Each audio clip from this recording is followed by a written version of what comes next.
দক্ষিণ জেলার পুলিশ সুপারকে প্রকাশ্যে ইডিয়েট বলে মন্তব্য করার পর থেকে রাজ্যের বিরোধী দলনেতা জিতেন্দ্র চৌধুরীকে ঘিরে রাজনৈতিক বিতর্ক থামার নামই নিচ্ছে না। ঘটনাটি নিয়ে এখনো সরব বিভিন্ন মহলে। SP idiot, he didn't pick up my phone. SP idiot, he didn't pick up my phone. Hundreds of your programs, we have given due security, sir. Sir, please understand. Sir. Please down your voice, down your voice, lower your voice. No, sir. SP idiot, he didn't pick up my phone. তবে সবচেয়ে বড় বিষয় হলো এই চরম বিতর্কিত মন্তব্য নিয়ে এখনো পর্যন্ত সিপিআইএম এর শীর্ষ নেতৃত্বদের পক্ষ থেকে প্রকাশ্যে কোনো প্রতিক্রিয়া সামনে আসেনি। দলের এই রহস্যজনক নীরবতা নিয়ে ইতিমধ্যে উঠতে শুরু করেছে একাধিক প্রশ্ন। বিরোধী দলনেতা এই মন্তব্যের তীব্র সমালোচনা করেছেন খোদ মুখ্যমন্ত্রী ডক্টর মানিক সাহা।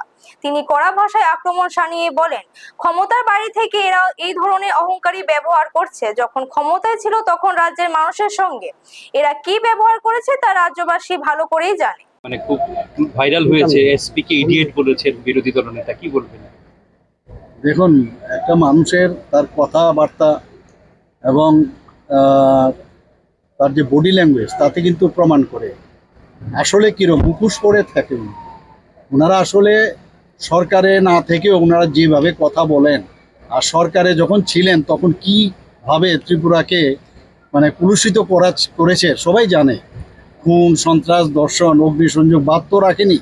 তাছাড়া যেভাবে চাকরির ক্ষেত্রেই হোক সব বিষয়ে ওনারা কিন্তু বেশ নাম করেছেন। কাজেই এখন বড় বড় মানে জ্ঞানের কথা বলেন, কিন্তু সেই দিন কিন্তু আলটিমেটলি মানুষটা কিন্তু ফেটে গেছে। যেভাবে পুলিশকে ইডিয়েট ইত্যাদি বললেন এবং তার যে বলার ধরন এবং যেভাবে যাচ্ছেন পাওয়ারে না থেকেই যেভাবে আস্ফলন করছেন, সাধারণ মানুষ ওনাদেরকে দেখছেন, এতে করে নিজের পরিচয়টা ওনারা নিজেরাই দিচ্ছেন। একইভাবে রাজ্যের পুলিশ মহানির্দেশক এই অপমানকর মন্তব্যের তীব্র নিন্দা জানিয়েছেন। তিনি স্পষ্ট ভাষায় মনে করিয়ে দেন, কর্তব্যরত পুলিশ আধিকারিকদের সম্মান বজায় রাখা সমাজের সকলের দায়িত্ব। देखिए, इसमें मैं कोई वक्तव्य देना नहीं चाहूँगा। मैं बस इतना ही कहना चाहूँगा कि हमारे अधिकारी वो एकदम प्रोफेशनली अपना कार्य कर रहे हैं और जो भी उनकी ड्यूटी है उसको भली भांति निभा रहे हैं। मैंने जैसे कि बताया आपको कि मैं इस बारे में बस मैं इतना ही कहना चाहूँगा कि हमारे अधिकारी जो हैं और हमारे जितने भी पुलिस पर्सनल हैं वो बहुत ही सिंसियरिटी के साथ में एज पर लॉ अपना कार्य कर रहे हैं। এদিকে এই গোটা বিষয়টি নিয়ে প্রতিক্রিয়া দিতে গিয়ে জিতেন্দ্র চৌধুরীর বিরুদ্ধে বেঞ্জির আক্রমণ শানলেন সাবরুমের প্রাক্তন বিধায়ক শঙ্কর রায়। তিনি প্রকান্তরে বিরোধী দলনেতার শিক্ষাগত যোগ্যতা নিয়ে প্রশ্ন তুলে দিয়েছেন। শুধু তাই নয়, বাম আমলের পুরনো হিংসার ইতিহাস টেনে এনে জিতেন্দ্র চৌধুরীকে কাঠগড়ায় দাঁড় করিয়েছেন তিনি। শঙ্কর রায়ের বিস্ফোরক অভিযোগ, 1993 সাল থেকে 1998 সাল পর্যন্ত সাবরুম মহকুমায় 14টি নৃশংস খুনের ঘটনা ঘটেছিল। আর সেই সময়ে বামফ্রন্ট মন্ত্রিসভায় সাবরুমের প্রতিনিধি হিসেবে কে ছিলেন তা মহকুমাবাসী তথা রাজ্যের মানুষ ভালো করেই জানে। শুনুন, এই ব্যাপারে আমি দুটো কথা বলবো। এক নম্বর কথা হলো, শিক্ষাগত যোগ্যতারও একটা প্রশ্নচিহ্ন রয়ে যায়। আর 2 নম্বর হলো, পৃথিবীতে দুটো অভিশপ্ত জিনিস আছে, একটা হলো মানি আর একটা হলো পাওয়ার।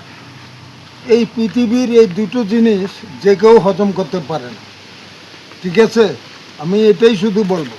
হ্যাঁ, আরেকটা কথা বলছি, আপনারা যে বলছেন সাবরুম, এই সাবরুম সেই সাবরুম কলঙ্কিত সাবরুম।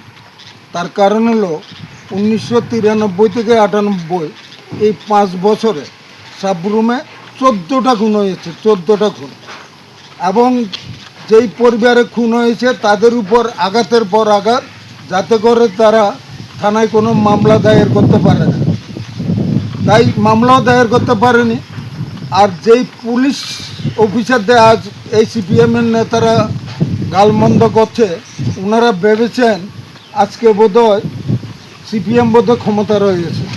কারণ এই সিপিএম নেতারা তখন পুলিশ অফিসারদের উপর প্রেশার ক্রিয়েট করে এই 14টা খুনের একটা মামলা দায়ের করতে দেয়নি এরা। এখন দেখার বিষয়, একদিকে পুলিশের ক্ষোভ আর অন্যদিকে শাসক শিবির এই অল আউট আক্রমণের পর বিরোধী দলনেতার এই মন্তব্য নিয়ে তার দল সিপিআইএম এর আনুষ্ঠানিকভাবে কোনো সাফাই দেয় কিনা। ব্যুরো রিপোর্ট, নিউজ তৎকাল 24।